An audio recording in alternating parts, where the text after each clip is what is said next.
Peter Thompson. So I think I interviewed you maybe last year for a book which was going to be called The Little Big Man, and now it's called The Ringmaster. But the interesting thing with you is, Peter, you didn't know Mickey Duff, the international boxing star. Correct. You knew Money Prager. I did. Obviously, you knew of him like everyone in London, Britain. But when did you start getting familiar with him then? Well, I mean, obviously, I'm a boxing fan, and I've been to a lot of his boxing shows, although I didn't know him at the time. And I used to frequent a restaurant in London by the name of Langan's, a very famous restaurant where Mickey used to go. And we got talking, and we had some similar things of interest, and we became friends. And we went out and had a drink, and it just went from there. And we sort of, our personalities, you could say, complemented each other. Yeah. He was a character. Yeah, I mean, obviously he was boxing crackers. Did he talk boxing to you, or so it was more merely Yeah, friendship? I mean, obviously that we got involved. He told me things in boxing. Let's put it this way: always be loyal to your friends, even when they're not with you anymore. Yeah, There's a that I would never betray my friend's confidence. yeah, I mean, I was very interested in that. We went to Vegas together. It was a great experience to be with him. We were guests of Don King. He phoned Don King and asked for complimentary tickets, which he got. It's just me and him. But he was an interesting guy. Had a rapier wit, very acerbic, cutting, but you had to have that sense of humour, which I did. I mean, he used to put me down. yeah. You know, he'd say to me, "You're effing mad, Pete, but it suits you." Yeah. You know, but you've got to take that. He had a great sense of humour. Also, by being able to make fun of himself. Yeah. He once said to me, I can remember what I did 40 years ago, but I can't remember what I had for breakfast. But here's the problem, Pete. I have the same thing for breakfast every day. Yeah. So it's self-deprecation. So although he could be cutting towards other people, he could be cutting towards And obviously himself. he had dementia, Alzheimer's. But he would joke that, didn't he? He'd say, "Look, it's fine, don't worry. I've got pills. If only I remember where I put them." Yeah, exactly. I mean, he made fun of himself, but he was a classy guy, mate, and you had to be sharp around him. You know, he was great. He was great company. I miss him. He was a great company. I mean, obviously you still think about him now, and I do. I've seen your pictures and that. Yeah, I mean, I was in Langan's the other night with my wife, and obviously my mind goes back to the times that we had together. You know, Also, you're kind of looking at them chairs where you were sat and all that. 100%. You know, it's so I'm having lunch in the Hilton on Park Lane one day. So I'm having the Hilton on Park Lane, mate. Would you like to come to lunch? Yeah, that's great. I said, well, do you know where it is? What? He had the Victoria Sporting Club in the Hilton. So I'm pulling, what do you mean? Yeah, I know where it is. Of course I know where it is.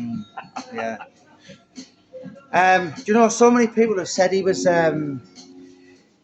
like a showman. He'd stand up and he'd hold court, and the stories, various different stories. Rocky Marciano, the Cray twins, and did they ever go into detail with you on? Oh yeah, I mean, funny you should say that.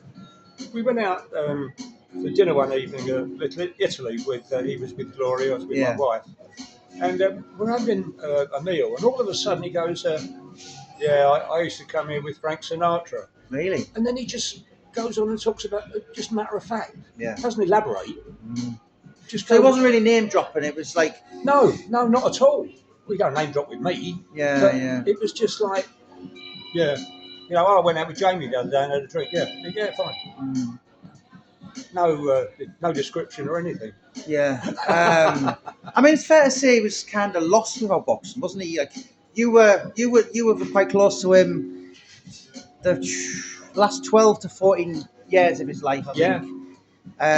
Obviously the end wasn't pleasant, and it was sad. I mean, we would go out, and he was a great joke teller, right? Especially Jewish jokes. Yeah. And he would tell you a joke, and then 5 minutes later he would tell you another. I mean, we were having dinner one night at the Senior Sassy in Knightsbridge with our wives and my daughter, who was about 11 at the time. Yeah. And he would say to my daughter, how old are you then? She'd go, 11. Yeah. Oh, I've got ties older than you. Yeah. And then 2 minutes later, how old are you then? Yeah. You know. Sad. Yeah, you just switch off to that. You know, you just switch off. You know, you don't laugh or put yourself down on that. The guy had an illness. You know, it's sad.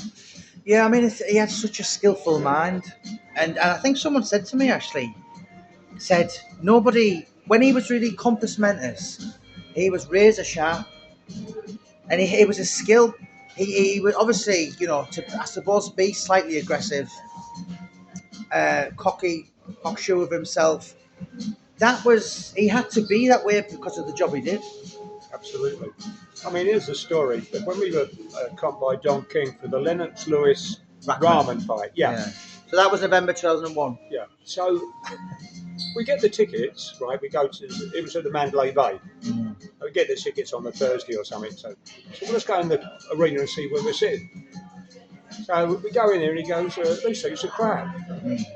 So well done, Mick, they're complimentary. Don't tell me about complimentary, son. Do you know how many people I've comped in my life? Yeah. He gets on the phone to King's secretary. These seats are shit. We get another 2. Yeah. Now, what we're going to do there, it's a sellout, right? They've got scalpers outside.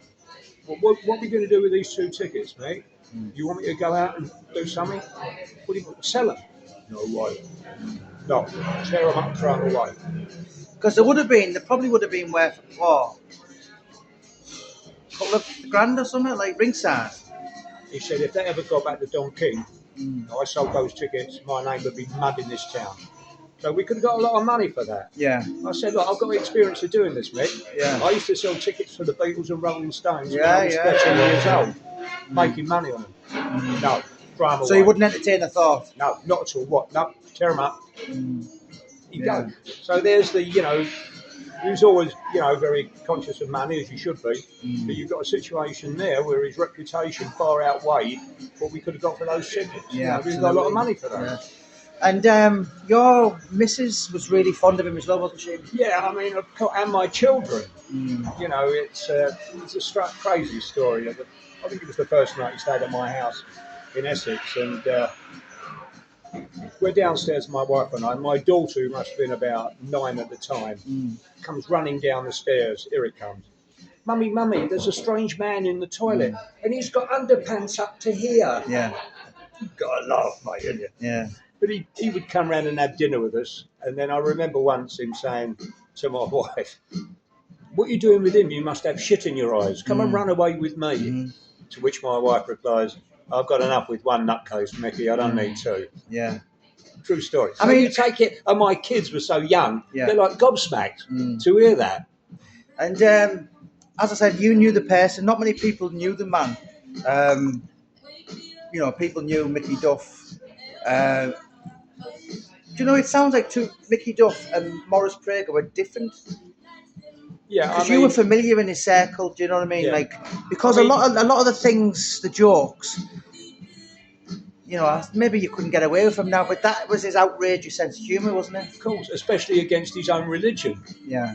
Which no one told a Jewish joke like Mickey did. Yeah. I could tell a few of them. Yeah. Now, and of course, he liked the ham sandwich, which at the Gavroche. Yeah. Now, the Roux brothers, Michel Roux Jr. has been my personal friend for 28 years.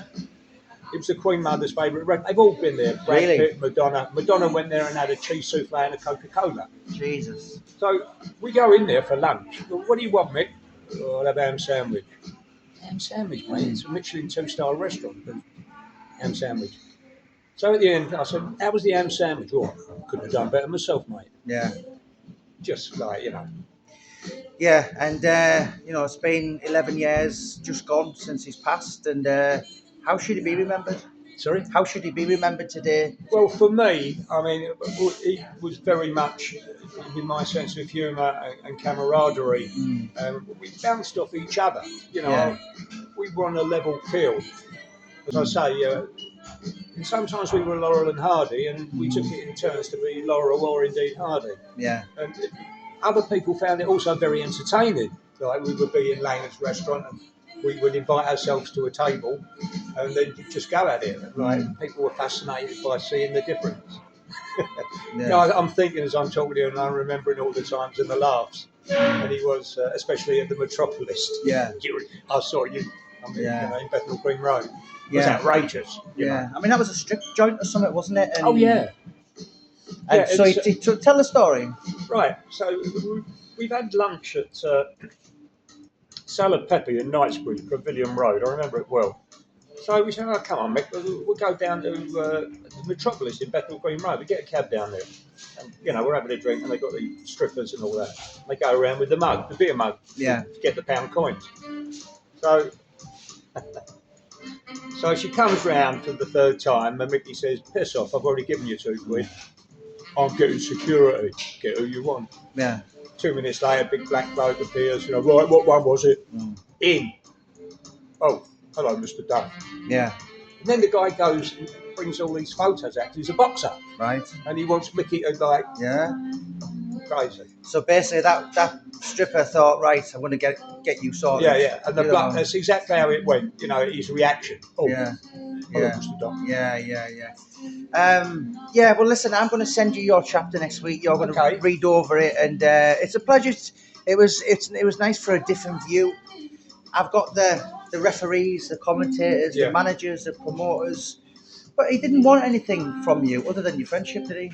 Yeah, I mean, never asked, no, not at all. No, at the end of the day, we'd go out, we'd go half each. He wasn't a big drinker, you know, we'd have a little, but he'd never drinking. And it was just a friendship, and we just bounced off each other and enjoyed each other's company. I found him very stimulating because you had to have your wits about you. Yeah. You never know whether he's being serious or taking the mickey. Yeah. And that was the fun of it. And we got And on very, I sent you some links the other day that I got from the BBC. Did you watch them? Yes, I did, yes. I mean, yeah. Gary hadn't even saw that. Yeah, I've seen those, yeah. He had an answer for everything, of course. Yeah. And then, of course, what, like, kind of from, and then it was like 20 years. His mind was slowing and sad, very, very sad. But was he fully aware of how bad he was going to get? I think, yeah, I mean, obviously, not to the extent that he was going, but he was aware that he was losing it, you know. It's quite funny, we had a birthday party one year where Jarvis Estelle was there and Colin Hart, who he was very good friends with, passed away now. And Gloria had this beautiful painting done of him, right? There was only 12 people at his birthday, me and my wife, and very, very small. And she unveiled it and he went, the eye's wrong. Yeah.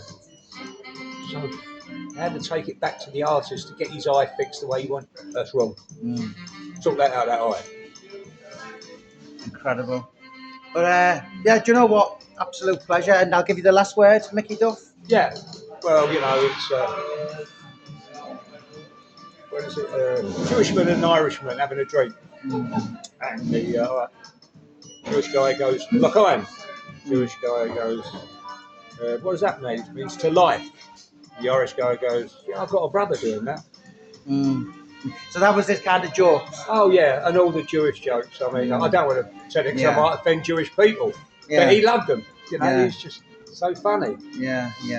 No, do you know what, mate? Thank you so much. It's been an absolute pleasure. And, you know, it will be interesting when the book comes out. And I personally think, and I've thought this for a long time, is he is a potential Netflix series. He is just, you know, I mean, the actor, maybe he's a bit old now, Alan Ford, but even somebody like Ray, what's it called, the Repton boxer? The actor, Ray Winston? Yeah. I mean, if you put a pair of glasses on with him, he'd be fantastic. Do you know what I mean? But I would love that someone portray him and, you know, film, whatever. But do you know something? I'm trying to encourage, once this book gets done. I said to Gary the other week, I said, do you know what? It would be sad if your stories weren't with you. You know, because who would have thought 100 years ago people were making stories on the Peaky Blinders and, you know, and yeah, you know, it'd be very sad if his stories went. But do you know what, Peter Thompson? Thank you so much, my friend. It's been an absolute pleasure. It's been my pleasure to relive old memories with my mate. Yeah.